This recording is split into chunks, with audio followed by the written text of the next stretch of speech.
The Silent Angel is the first novel of the German author Heinrich Böll. Written between 1949 and 1950, it was originally rejected by the publisher for being too depressing. Set in a bombed-out city, it begins on the day of the nation's surrender to the Allies. Bell put it away and reworked some of its prose into those later novels on whose account in 1972 we won the Nobel Prize for Literature.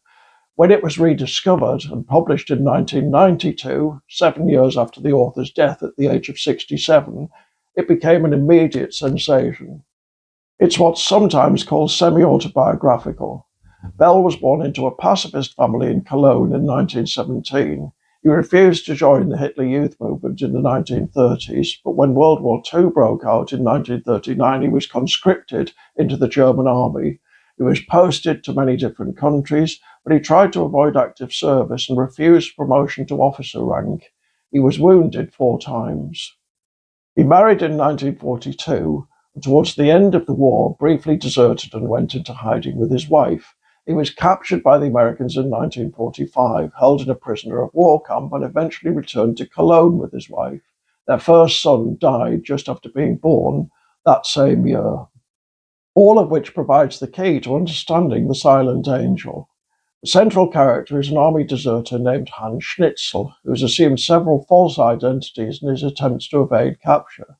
Before the novel begins, he's due to be executed, but an army sergeant named Gompertz illicitly released him and was shot in his stead. Gompertz and Schnitzler come from the same city, and Gompertz wants Schnitzler to return there and hand his last will and testament to his wife. At its heart, however, the Silent Angel is a love story. Everyone in the city is shell-shocked, numbed by defeat and destruction, and desperately hungry. A lot of people have no place to live, and where there used to be wide streets and tall buildings, now there's only rubble. Black marketeers thrive, and as usual in such situations, if you're unwilling to compromise your standards, you won't survive. By chance, because in these sorts of situations nearly everything happens by chance, Schnitzler enters the half-destroyed flat of a young woman who's just lost a baby in the recent bombings. She's radically stupefied, but instinctively recognizes that she still needs someone to care for.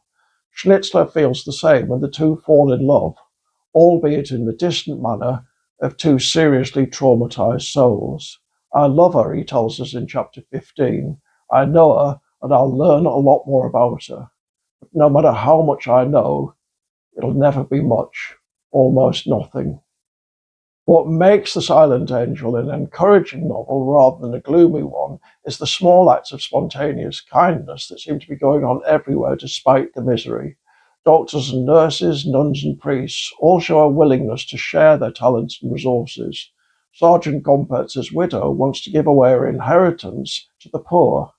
Bell was a devout Roman Catholic, even though some of his novels were strongly critical of the church, especially in its worldly role. Reading this novel, one can't help feeling that for all its darkness, it provides one reason why Germany recovered from the war so quickly. Ordinary people doggedly helping others, improving matters a millimetre at a time with no expectation of reward, and trusting to the future to take care of itself.